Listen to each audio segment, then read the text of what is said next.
no me límbico en alto, pero se recuerdan, yo creo que ya razonablemente 6 meses de estar viendo pacientes psiquiátricos, algo deberían de haber leído, ¿no? O algo deberían de haber dicho. Hasta hay un medicamento, ¿no? Una marca. Se rompieron la cabeza. Pero, yo digo, no sé, alguna vez trabajé que también fue en neurología, en la PAC. Bueno, pero ¿qué se acuerdan? ¿Cuáles serían las principales funciones? Vamos, si quieren, no vamos a verlo ahorita. No me digan localización, pero. Emociones, ¿ok? ¿Qué Pues, más? evolutivamente era como lo de las Fs, ¿no? Que describieron al principio. ¿Las qué? Fs. No, pero las Fs, a ver. Feeling, feeding, fighting y fucking, ¿no? Ok, entonces, ¿y esas qué son? Son pues, ajá, parte del sistema evolutivo de preservación. Eso, ¿no? Funciones primarias, primitivas, que tienen que ver con mecanismos de preservación de la especie, ¿vale? Entonces eso yo creo que es como la cuestión básica que deberíamos quedarnos todos, ¿no? Pero también es importante que eventualmente, bueno, esas, yo tengo que hacer 2 clases, tal vez 3, que entendamos cómo sería la conexión. O sea, lo importante de ver el sistema límbico, a pesar de que es un sistema que controla emociones y funciones bastante primitivas y primarias, ¿no? Tiene conexión directa con el frontal, ¿ok? Entonces, la interpretación de los estímulos, la interpretación de las emociones, ¿no? Y la implicación que tiene con funciones de mantenimiento de la especie, ¿no? Hambre, saciedad, sed, miedo, ansiedad, ¿no? Esa. ¿Por qué será? Ahí tienen la respuesta. ¿Por qué será que la ansiedad está en todo?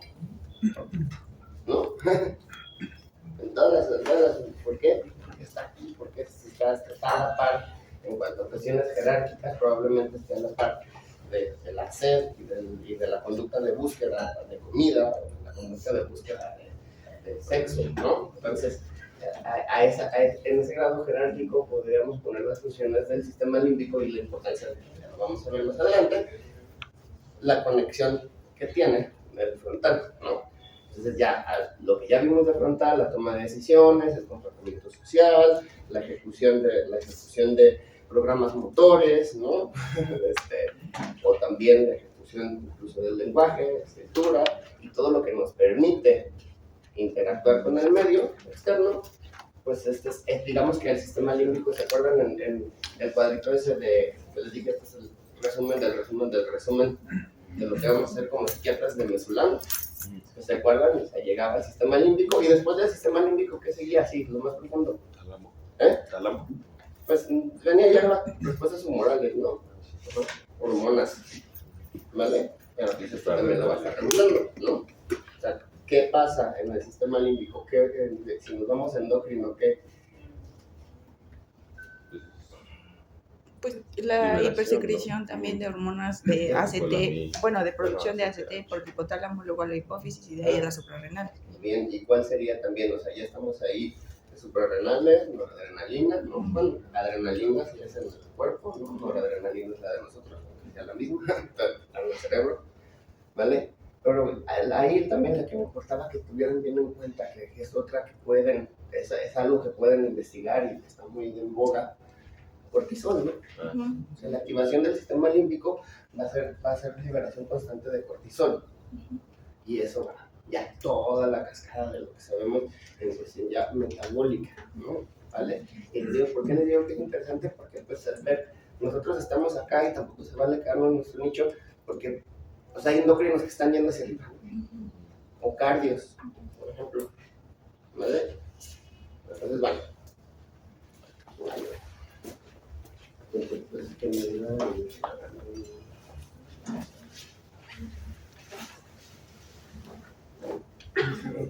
¿no? Bueno, viene del latín limbus, que quiere decir franja, límite, margen, o también el contorno aparente del planeta, ¿no? Una clasificación para concebir estas estructuras es que forman un sistema unificado y se basan en interconexiones estrechas, ¿no? Vamos a ver que el sistema límbico va a tener 3 circuitos, ¿ok? El más común es el circuito de papel, ¿no? El segundo el más escuchado después es el de Jacob, y luego está el de la amígdala extendida, ¿no? Entonces esos tres anillos los vamos a ver de manera puntual. Estas conexiones pues van a ser muy estrechas, ¿no? Y la lesión de alguna va a provocar una destrucción de todo el sistema, o de todo el circuito, ¿ok?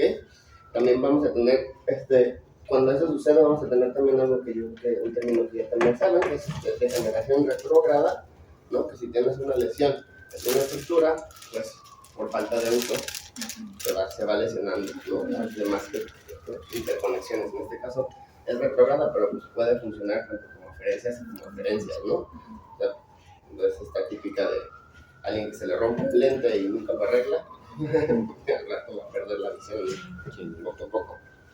Entonces va a haber también semejanzas neuroquímicas, va a haber mayor concentración de marcadores dopaminérgicos, colinérgicos y opioides en la corteza límbica, ¿vale? O sea, digamos que de esta manera también, por ejemplo, si pensamos en una encefalitis, ¿no? y pensamos, por ejemplo, en un estudio, como puede ser un PET-CT, pues entonces también, si queremos ver el sistema límbico, pues el funcionamiento del sistema límbico, pues le podemos apuntar a un radiotrazador afín a alguno de estos que sean de mayores concentraciones, ¿ok? Lo que se ha visto es que anestésicos tópicos como la lidocaína, la cocaína, la procaína inactivan áreas límbicas y paralímbicas que tienden a deprimir otras regiones corticales, ¿no? O sea, pareciera que si disminuye la activación cortical, entonces el sistema límbico dice como, hey, ¿no? ¿Qué está pasando? O sea, despiertan, imagínense, digo, ya, creo que ya ni siquiera eso. Está leyendo urbana de le echaron algo a la copa, ¿no? Si la sedación no es tan importante, pues entonces es como algo que nos está protegiendo, ¿no? Curiosamente. Funciona a la inversa. Las estructuras límbicas podrán mostrar una mayor plasticidad sináptica, aprendizaje o kitting, ¿no?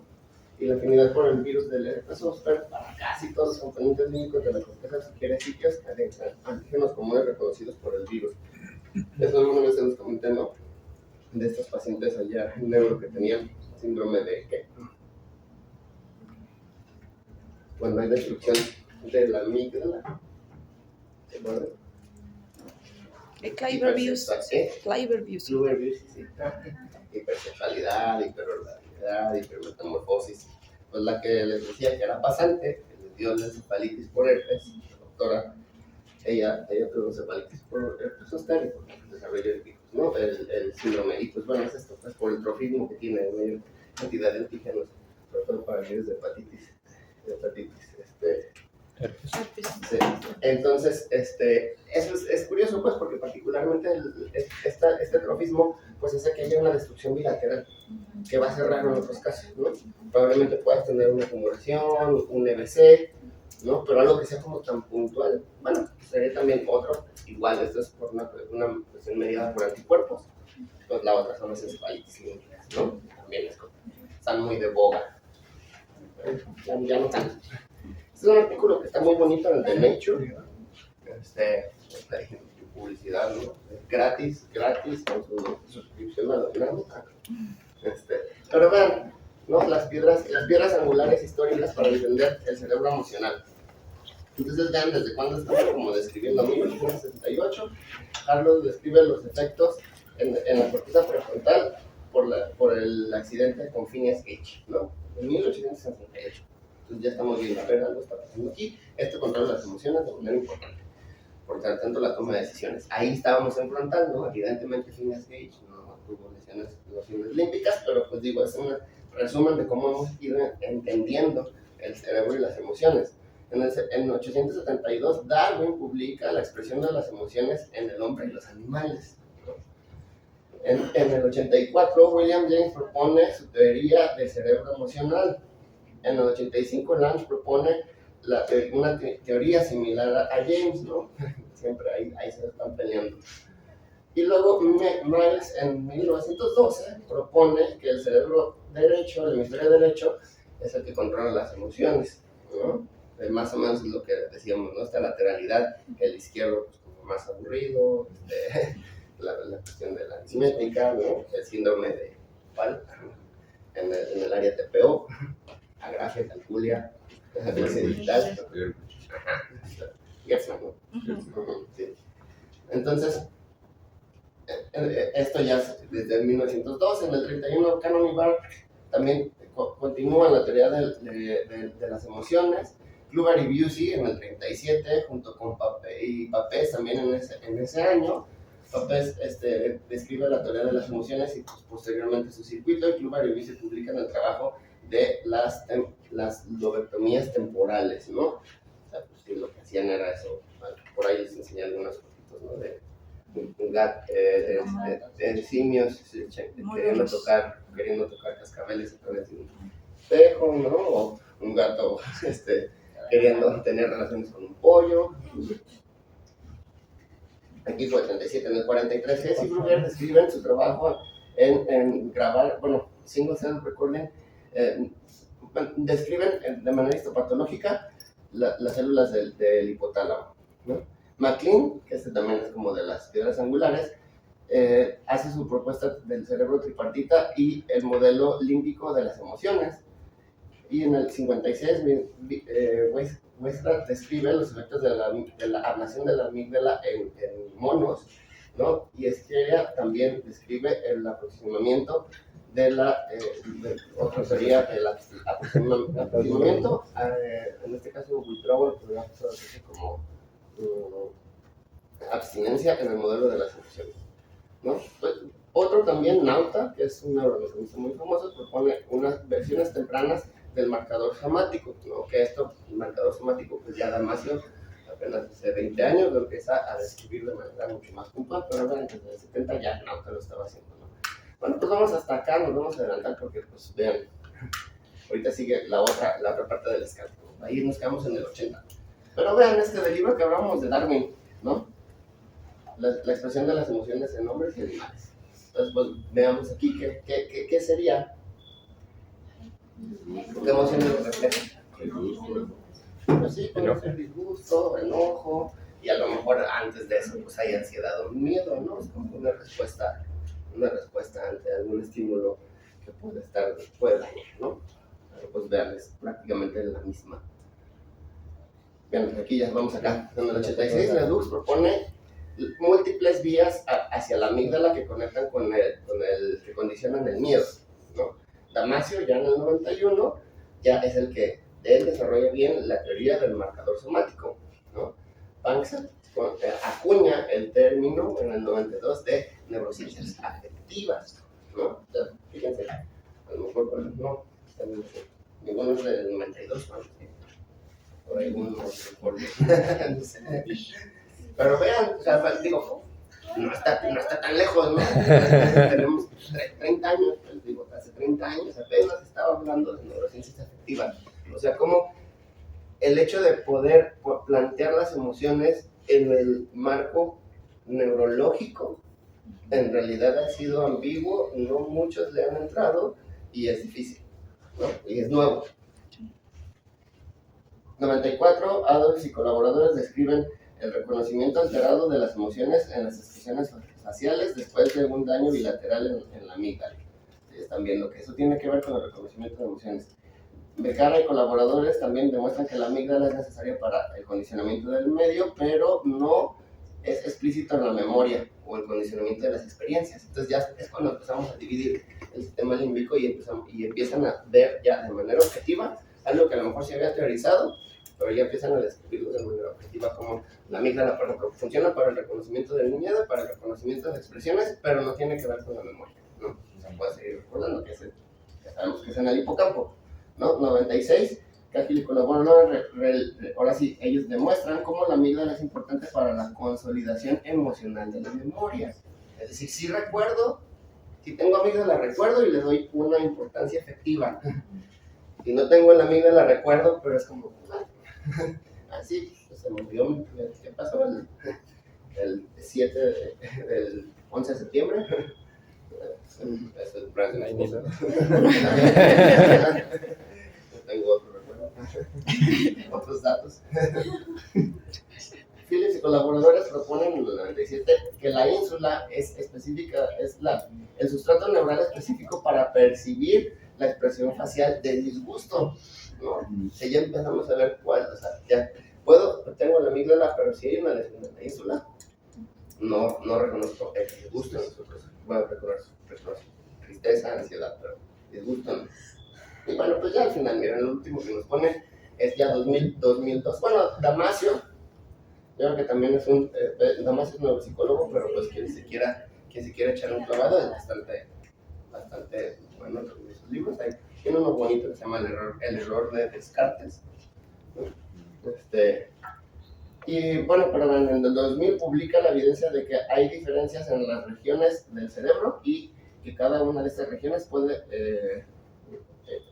expresar o controlar diferentes emociones, ¿no? Y Calder y colaboradores describen a un paciente con daño en la ínsula y los ganglios basales que sufre de alteraciones en el reconocimiento de experiencias y disgusto. Y ya en 2012 Lawrence demuestra cómo la sulfirida altera selectivamente el reconocimiento facial, curiosamente. Lambie y Marcel publican su teoría de la emoción consciente, la experiencia de la emoción consciente, y Harry y colaboradores también demuestran cómo la amígdala responde a estímulos emotivos y tiene funciones variadas de acuerdo al transportador de serotonina y variaciones en los genes, ¿no? O sea, como diferentes expresiones genéticas pueden influir en cómo reconocer las emociones. Esto, pues bueno, este fue un esquema adaptado de Broca, pero en el que de manera global pone el lóbulo límbico, ¿no? ¿Se acuerdan que les decía que Jasserfield también en los lóbulos ponía el límbico como otro lóbulo y la ínsula, ¿no? Se llama más frontal, occipital, temporal y parietal, límbico, ínsula, ¿no? Aunque razonablemente nosotros podríamos hablar de esos otros dos. Broca describe el lóbulo límbico y le atribuyó únicamente funciones olfatorias, ¿no? Por su conexión con el primer par. Esto venga en Mendoza, pues ahí está también, ¿no? Pero vean, pues, ¿qué les llama la atención de esta esquemita?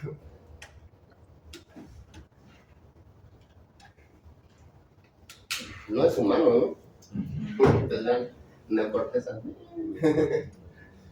Probablemente puede ser alrededor del esquema sacado de algún corte histológico o de algún cerebro de un primate o algún otro mamífero, ¿no? 19. L. Smith sugiere que las estructuras olfatorias podían producir un tono afectivo y generar memoria. Esto también ya lo habíamos hablado en otras ocasiones, ¿no? Como lo que más nos puede evocar un recuerdo nésico, pues es el olor, ¿no? Llegamos a, no sé, la tía que cocina como la abuelita, pues si es mamá, pues qué bueno, pero pues eso les va a evocar todos esos recuerdos de alguna comida familiar, ¿no? En mi caso yo creo que es el pozole. En el 35, Raymond Dahl propone que el hipocampo desempeña un rol en las reacciones asociadas a la expresión de las emociones. Este también viene en el artículo de Nature, que decía, pero me parece un esquema muy sintetizado, muy bueno acerca del circuito de Papez y la función neuroanatómica de las emociones, ¿no? Vean, tenemos un estímulo emocional.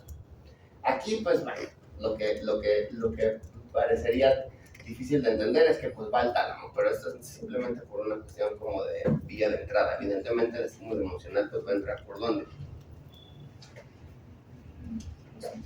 En los sentidos, exactamente, ¿no? Cortezas primarias, auditiva, táctil, pues a ver, ahí, olfatoria, no hay corteza, el olfato entra aquí directo, ¿no? De los sentidos es la única que no tiene una corteza específica, va a entrar directamente al sistema límbico. Como corteza, como tal, entra. Pero no es donde va el destinado olfatorio lateral. No, es que esos son los giros rectos, pero no está conectado, solamente pasa por ahí. Entra el primer par, entra directo al límbico. O sea, como tal, pues, o sea, corteza, lo que le podemos llamar corteza no hay. ¿vale? Entonces, bueno, estímulo emocional, tálamo, ¿no? Pero y luego ya aquí del tálamo, como habíamos quedado, como ya sabemos, pues ahí va a haber aferencias y diferencias a todas las cortezas, y vamos a quedarnos en núcleos talámicos, pero luego nos vamos a ir a la corteza sensorial. Vean en paralelo cómo del tálamo pues nos está poniendo hacia el hipotálamo y luego nos está poniendo una respuesta corporal. Esto, por ejemplo, ¿qué podríamos decir que está pasando? Son las emociones. Pues aquí el mecanismo de lucha, pues sí, pero bueno, aquí lo que nos está representando es una respuesta que no llega a tener una conciencia como tal, no llega a un área cortical. ¿No? ¿Automático? Si le quitáramos el hipotálamo, a lo mejor podríamos hablar hasta nada más la retirada ante un gato caliente, ante un piquete de algo. Pero si le están poniendo hipotálamo, pues entonces ya podríamos hablar de una hormonas, ¿no? Okay. Pero bueno, va en paralelo. De todas maneras, ambos van a entrar al circuito de Papez. Corteza sensorial va a entrar aquí, corteza del cíngulo. A mí, la verdad es que cuando empiezo, cuando me imagino el circuito de Papez, voy a trazar, lo voy a poner, a mí me gusta siempre empezar del hipocampo. ¿Por qué? No sé por qué. Yo creo que el hipocampo ya automáticamente me remite al sistema límbico y pues se me hace fácil a lo mejor continuarlo, ¿no? Pero bueno, pues hipocampo, vamos a conectarnos con el hipotálamo, del hipotálamo al tálamo anterior, del tálamo anterior al cíngulo y del cíngulo otra vez al hipocampo. Ahorita lo vamos a desmenuzar más y le vamos a poner nombre pues a esto, ¿no? ¿Vale? Que por ejemplo aquí el patrón, bueno, no sé. Pero vean lo interesante aquí, o sea, del hipotálamo vamos a tener la respuesta corporal, ¿no? Ya sea motora, ya sea hormonal o endocrina, y de la corteza del cíngulo, vean, ahí sí ya vamos a hacer una emoción, ¿no? Vamos a crear ya una emoción a partir de esto, ¿vale? Paul MacLean, pues bueno, él acepta las bases de la propuesta de Papez y él es el que denomina el sistema límbico, ¿no? Agrega nuevas estructuras al circuito, que es lo que luego le critican mucho a Papez, porque Papez no conectaba el frontal, o sea, él se quedó nada más ahí, ¿no? Pues que, pues bueno, pues no había resonancias magnéticas funcionales, no. Entonces, pues razonablemente lo que tenía que era hipotetizar y a lo mejor ir disecando, ¿no? Definiciones. Pero bueno, MacLean sí agrega la corteza orbitofrontal y frontal medial, el giro parahipocampal, los grupos subcorticales como la amígdala, el núcleo talámico medio, el área central, el núcleo basal prosencefálico y algunas formaciones del tallo. Bueno. Vean, este es un diagrama de Paul MacLean del 49 y ilustra el concepto del cerebro visceral, en el circuito de Papez, ¿no? Y él pone también aquí las abreviaciones, ¿no? M, cuerpos mamilares, AT, núcleo anterior del tálamo, y pues vean, o sea, como les decía, tal cual en el circuito de Papez podemos empezar en el hipocampo, y luego vamos a tener, digamos, ¿se acuerdan que les decía? Pues siempre que vemos circuitos vamos a tener como un destino, la carretera, y luego otro destino, carretera, ¿no? Destino, carretera, ¿no? Hablando como de núcleos o hablando de áreas corticales y fibras de interconexión. En este caso, pues la salida del hipocampo pues va a ser el fornix, ¿ok? Entonces sería hipocampo, fornix lleva al cuerpos mamilares, ¿no? Y de los cuerpos mamilares tenemos el tracto mamilares y va al cuerpo anterior del tálamo. Tracto mamilo talámico. Eso no está difícil.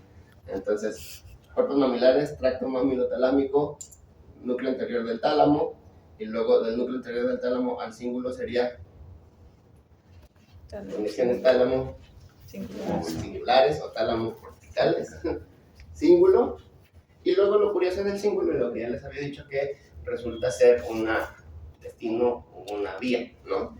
Porque se acuerdan cómo están dentro del mismo cíngulo, también tenemos todas estas fibras de interconexión, ¿no?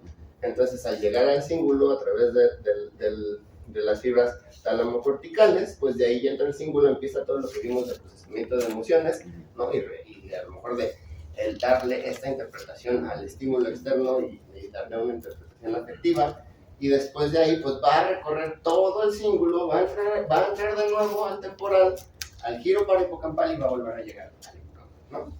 Entonces, ese sería nomás el circuito de Papez. Ahorita lo vamos a ver. Tengo una pregunta ¿Sí? rápida. Bueno, cuando estábamos estudiando, unos manejan, el sistema límbico como uno que son todas las estructuras, pero aparte manejan el lóbulo límbico, que es, y me dice Ale, pero es que no, solo 5 lóbulos, ¿no? Y yo así de, ¿por qué manejan el límbico como un lóbulo? Pues, en realidad es como una cuestión de nomenclatura, pero te digo, es como una manera, lo manejan como lóbulo por las funciones que tiene tan específicas. Y entonces, pues no lo puedes meter, o sea, no puedes decir que el sistema límbico va a estar en el lóbulo temporal, ¿no? Entonces, es lo que les decía, es como lo maneja ya Sergio también, anatómicamente, porque cuando hablamos del, siempre, o sea, ten en cuenta que a lo mejor lo que primero que hicieron los neuroanatomistas o las primeras personas que hicieron disecciones, sea Da Vinci, pues abren el cerebro y pues lo que ven es la corteza. Pero pasa lo mismo con la ínsula, pues no lo alcanzas a ver hasta que quitas el temporal, ¿no? Y el límbico, la característica que tiene es que no solamente va a ser corteza. Si tú dices frontal, solamente estás hablando de corteza. Temporal, estás hablando solamente de corteza. Occipital y parietal, estás viendo una blanda corteza. Pero digamos que el límbico, y por eso pues, es lo que mencionábamos, al ser tan primitivo y funciones tan básicas para la supervivencia, pues no solamente es corteza, tiene también estructuras nucleares, ¿no? Como pues la amígdala, como las conexiones tan directas con el tálamo, con los cuerpos mamulares. Entonces, por eso, muchas veces lo llaman como lóbulo o lo llaman como sistema, ¿no? Es indistinto, pero pues es por eso. O sea, después dijeron, hay que llamarle lóbulo porque sí tiene funciones bastante específicas e importantes, ¿no? Y la ínsula, pues también, te digo, en realidad serían 6 si metemos la ínsula, ¿no? Bueno, entonces, este es igual, pero este sí lo hizo McLean. Este creo que viene en el New One High, que también es un libro bonito, pero sí está muy clavado en neuroanatomía. Pero pues bueno, también es como otra representación, pero si vemos, bueno, aquí ya están metiendo no solamente Papez, porque Papez y algo que siempre le recriminan es que no mencionó para nada la amígdala, ¿no? O sea, fue como que, sí, pues ahí está, pero no le dio como más importancia. O sea, fueron como los grandes errores de Papez, no meter la amígdala y no meter el frontal, pero pues le dio chance, sí, pero pues le dio chance a Jacobler, ¿no? Entonces, este es un diagrama de Nauta, ¿no? De 69, muy como muy Bauhaus, ¿no? Que sentido muy moderno. Pero bueno, pues vean, Fornix, parte límbica medial, la formación reticular, corteza orbitofrontal, prosencéfalo basal límbico, prosencéfalo basal medial, haz de prosencéfalo medial, ¿no? Y áreas laterales y preópticas del hipotálamo. Y aquí está pues, el output neuroendocrino, ¿no? Es lo que estábamos hablando, que va hacia el hipotálamo medial e infundíbulo. Este también es del New High, ¿no? Pero pues vean, no nos vamos a parar ahí, digo que está súper clavado. Entonces, digo, en el mismo artículo de Nature también viene vean, estructuras claves para entender de manera generalizada el cerebro emocional. Entonces vamos a tener, digo, evidentemente no está ahí la amígdala, pero estaría más o menos a esta altura del que sería en la corteza. ¿El hipocampo? ¿El hipocampo? No, temporal, pero pues tenemos que 1, 2, 3. Yo estaba viendo más adentro. No, sí. A la altura, pues, o sea, lo que quiero es como que vean, o sea, si yo tengo el cerebro, más o menos a qué altura estaría la amígdala, estaría, digamos, en la parte más cefálica del giro superior temporal, ¿no? O área, en el área, casi entre donde termina el giro, el área 22, digamos, ¿no? 20, 21, 22, y el polo, que sería, ¿qué? ¿De Brodmann? 10. 38. Acuérdense, 20, 21, 22. Núcleo, entonces tendríamos las estructuras importantes, pues hipotálamo, pálido ventral, amígdala, la corteza del cíngulo, ¿no? La corteza prefrontal con dorso medial, órbito frontal y ventromedial y el núcleo accumbens, ¿no? Serían como las que donde podríamos mapear las emociones de manera general. Vamos a sentar estos ya cortes psicológicos sí son importantes que los ubiquemos. ¿Por qué? Pues porque si pedimos una resonancia, si pedimos, la verdad es que la tomografía no me gusta. Pero pues si pedimos una resonancia, pues razonablemente tendríamos que ver dónde están las lesiones, tener una idea de qué es lo que voy a esperar de acuerdo de la lesión, ¿no? Porque algo que nos pasa muy seguido, y espero que por lo menos, a ver, le pueda gustar a un 20% de ustedes, por lo menos 7 de su generación, que no me vayan a poner porque tiene un infarto occipital, que le pongan esquizofrenia orgánico. No tiene un sustento neuroanatómico que tenga un infarto occipital y que desarrolle sintomatología psicótica. No, tendría que estar en alguna estructura de estas, donde el sustrato neuroanatómico para desarrollar sintomatología psicótica y alteraciones conductuales importantes va a ser frontal y límbico. Si no tienen nada ahí, pues tienen que buscar otras cosas, alteraciones visuales, a lo mejor epilepsia parcial, ¿no? Que tenga como manifestaciones, ilusiones, ¿no? Alguna alucinación, que no le dé una interpretación delirante sin hospital, que tenga datos de Gertzmann, que tenga datos de Balin si es en el TPO, pero no pueden atribuir, es como decir, ahí está, ¿no? Se tienen que tener ese correlato, si no lo tienen, pues no tenemos credibilidad, ¿no? Pero bueno, pues aquí tenemos todo el símbolo, aquí se alcanza a ver el fornix, ¿no? Bonito, aquí.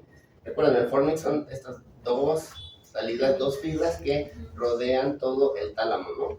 Van digamos, de ventral hacia caudal, dorsal, y entran por la parte cefálica, y llegan después a los cuerpos mamilares que están acá. Miren, entonces van a hacer todo esto desde acá. Y vean, aquí tendremos nuestro hipocampo, ¿no?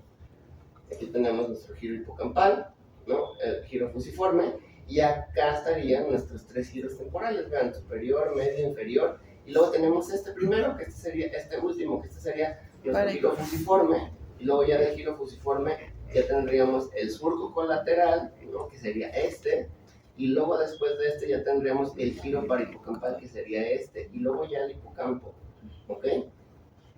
¿Vale? Es ya como la entrada. Y recuerden, o sea, aquí tienen todo, 6 capas, y después del giro fusiforme y el surco colateral se empiezan, pues no es luego 3 tenemos en el hipocampo, por ahí se empiezan a mezclar, se empiezan a borrar, y luego ya después no son 3, ¿no? Por eso se le considera una E al hipocampo. Bueno, desde acá. Arquicorteza o paleocorteza, ¿no? Cortezas primitivas. Bien. Así no lo vamos a soltar.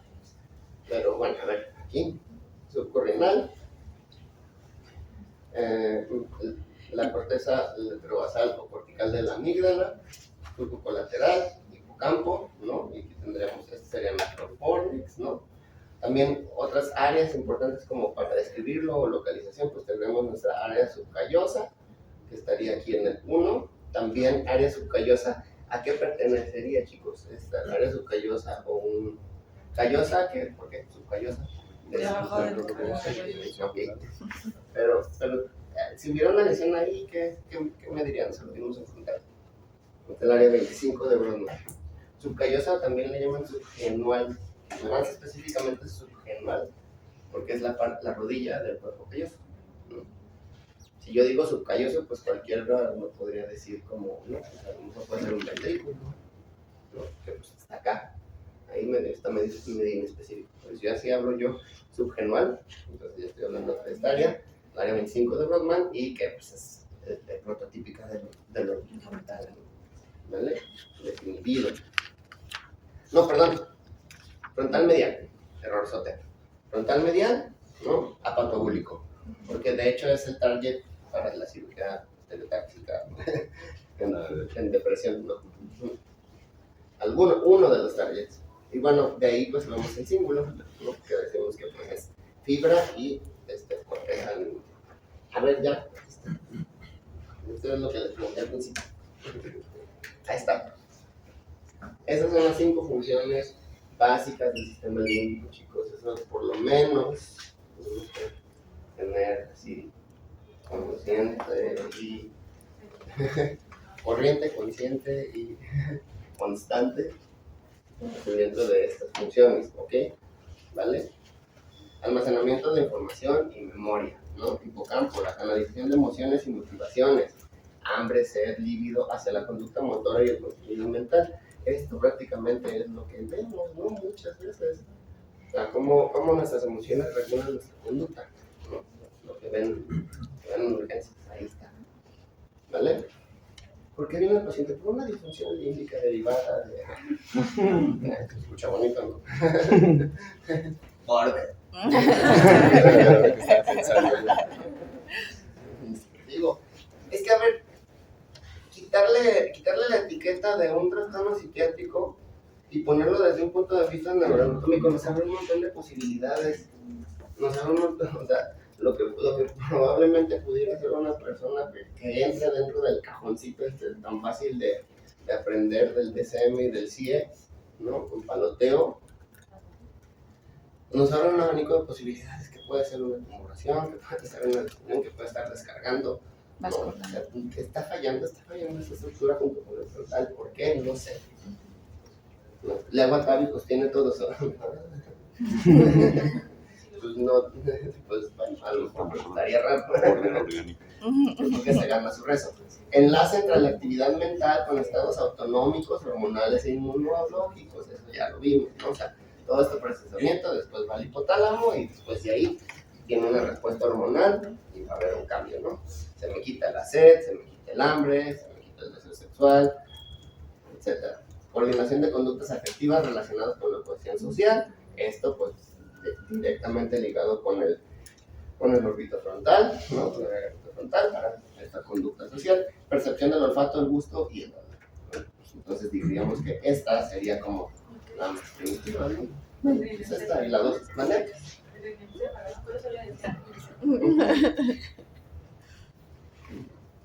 Influencia hipocampal, aprendizaje y memoria. ¿Se acuerdan que, bueno, el hipocampo, imagínenselo, ahorita que veamos algún corte, pero imagínenlo que tal cual, si a quien le gusta a lo mejor un poco lo de la meditación o saber para qué funciona qué cosa, pues el hipocampo es la memoria RAM, ¿no?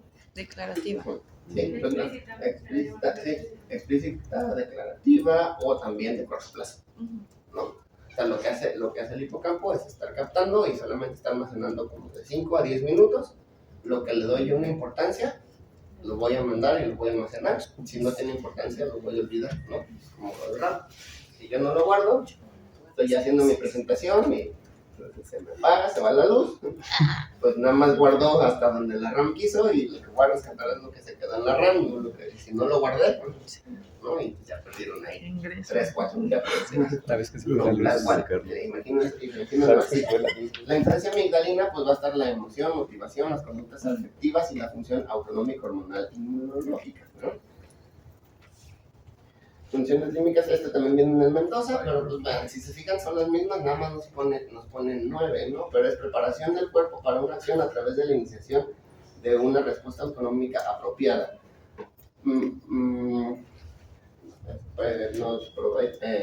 Genera o da respuestas flexibles y eficientes para estímulos dados que pueden ser basados de manera amplia en la experiencia del individuo, es decir, emociones o situaciones en las que yo me he encontrado, pues yo ya sé, a través de la memoria yo ya sé cómo está reaccionando, ¿no? Trae o motivación para la respuesta, facilita la comunicación de un estado de ánimo y la respuesta consecuente, como enojo o agresión, facilita el interacción social, pues sí, la ligamiento social. Bonding es como unión, vínculo, bonding. bonding es vínculo, exactamente. Facilita el vínculo social, así como también la comunicación. La influencia cognitiva de la evaluación de los estímulos y el resultado de los juicios facilita y promueve el almacenamiento de memoria de eventos específicos y con asistencia de la memoria promueve y persiste con la motivación, la dirección y también la ausencia a estímulos específicos y dispara también recuerdos específicos de la memoria, ¿no? Entonces, bueno, ya vamos a empezar ahorita. Piensen que son las emociones, lo que vemos todo el tiempo. Pues esta es como una propuesta, no se alcanza a ver el autor, pero no está. Moral.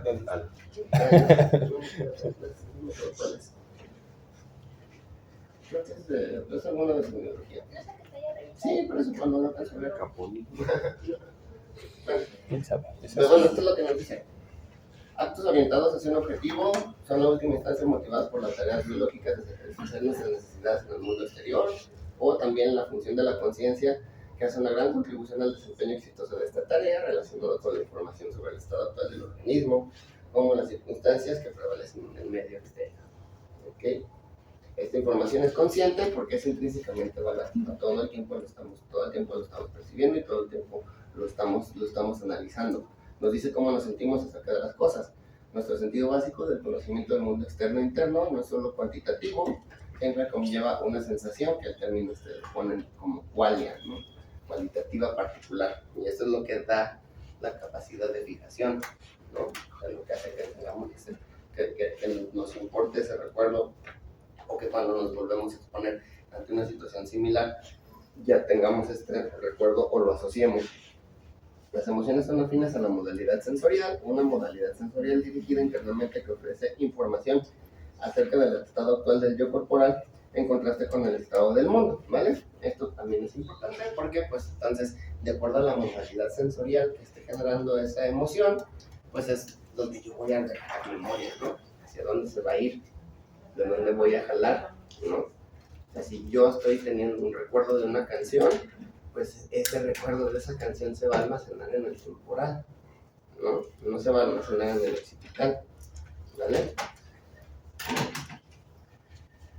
Las emociones como modalidades de percepción dirigidas internamente, estas reflejan los cambios en su cuerpo que están comunicados con estructuras de monitorización somática del cerebro, no solo a través de los canales de procesamiento discreto de información, sino también en los grandes mecanismos de transporte químico, en el flujo sanguíneo y en la circulación de líquidos cefalorraquídeos. ¿Sí? Te van a dar. Pregunta ahorita en el caso de la canción que se va a almacenar en el temporal para las personas oyentes. Pues sí. Difícil para la que no oyen. No vas a almacenar el recuerdo, ¿no? Depende también de cuando perdiste la audición. O sea, si es consecuencia de evento traumático y en algún momento escuchaste, pues sí, ¿no? Lo sientes. Pero pues sí, no, pues no. Es que, o sea, los sordos con la música y esto, o sea, ¿dónde almacenan esto? Los conciertos, sí, el sueldo. De la letra, pero no de la música. Ahí se es la letra, ¿no? Digo, a lo mejor sería interesante porque, pues sí, por algo tienen la gente que están ahí traduciendo la lenguaje de señas. Probablemente si es un concierto, pues a lo mejor se almacena una cuestión somática, ¿no? De sentir el bajo, que es como lo que más percibes, ¿no? Al final sí lo integra. Pero bueno, Pero depende de qué tan fuerte se le esté yendo. digo, ese tipo de cosas, ese tipo de curiosidades son las que probablemente, pues a mí se me ocurre donde puede converger las neurociencias, por ejemplo, con el desarrollo de ingeniería biomédica. Sí. Entonces, como, a ver, bueno, no está funcionando esta corteza, pero ¿cómo puedo hacer que entre de otra manera? ¿No? O a lo mejor volver a aprenderlo. ¿Vale? Las emociones se distinguen de otras modalidades sensoriales porque están dirigidas internamente, solo uno puede sentir sus emociones, ¿no? Y porque están estereotipadas, ¿no? Siempre va a ser la misma respuesta. Pues en teoría, ¿no? Pero pues, pero pues a ver, aquí es importante para nosotros porque pues esto es lo que estamos viendo todo el tiempo, ¿no? Y esto se traduce en empatía, ¿no? Entonces, les digo, honestamente, solamente quiero que lo razonen, no voy a hablar de ningún caso en particular porque pues es trágico, ¿no? Que nos golpeen, que nos agredan, pero también de esta respuesta corporal ante la situación emocional que nos están diciendo, pues puede ser la diferencia, ¿no? Si el paciente está viendo que no le pongo atención, como les digo, son cosas muy particulares. No lo estoy viendo a los ojos, no estoy poniendo atención. Lleva diciéndome media hora que lo están siguiendo, ¿no? Y yo solamente estoy paloteando y no estoy dándole la importancia a una cuestión delirante que lo está haciendo sufrir. Pues eso, ¿qué va a provocar? Pues va a provocar que diga, pues, No hay madre, protocolo. ¿no? Si estoy con el celular mientras vayan haciendo eso y me mandan un meme y me río. O sea, eso, ¿qué respuesta creen que vaya a generar? Les digo, no es en todos los casos, evidentemente otra cosa va a ser completamente desjuiciada.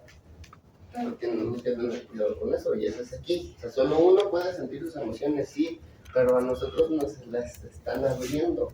En teoría, nosotros deberíamos hacer ese ejercicio de tratar de entender cómo son sus emociones, ponernos en ese lugar, ¿no? ¿Vale?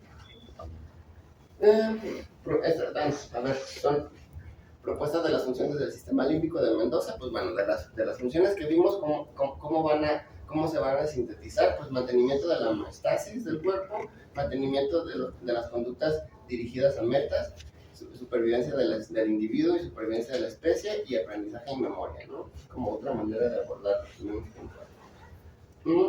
Trimble y Mary Mendes y Cummings tienen también este artículo también clásico del 97 del Journal de Neuropsiquiatría y Neurociencias Clínicas, que es la neuropsiquiatría de los síntomas de las áreas temporolímbicas, de los lóbulos temporolímbicos, ¿no? Entonces, ella nos habla de toda la amígdala extendida, de cómo están estas redes interconectadas y de cómo están influenciando en la percepción de las emociones, ¿vale? ¿Mande? Circuito ves. A ver, todavía nos faltan 3 circuitos. Vamos a empezar, si quieren, aquí con papel. Si quieren, nada más. Nos vamos a quedar aquí. Este está en Mendoza. Este es el esquema simplificado y este es el circuito de PES, ¿no? Vean, les digo, vamos a tener nuestras vías y vamos a tener nuestras estructuras. Y aquí Mendoza lo pone bien bonito, ¿no? Estructura en cuadro y vía flechita. Entonces, hipocampo, formación hipocampal. ¿Hacia dónde va la flechita? Formex, vean, rodeando el tálamo, ¿no? Llega al cuerpo mamilar. Y luego cuerpo mamilar, tracto mamilar. El tálamo va anterior, ¿vale? Luego tálamo anterior, giro del cíngulo vía tálamo, proyecciones tálamo corticales. Giro del cíngulo y luego vean, lo pone como cuadradito y luego lo pone como cíngulo, ¿no? Como vía, porque está haciendo las dos funciones, ¿vale? Entonces, bueno, y ya pues ahí ya llega y se acaba. Entonces, vale. Vamos a echar aquí. Ya, son las 8. ¿Puedo preguntar en el examen o no? Vamos a 4, ¿verdad? Ávila.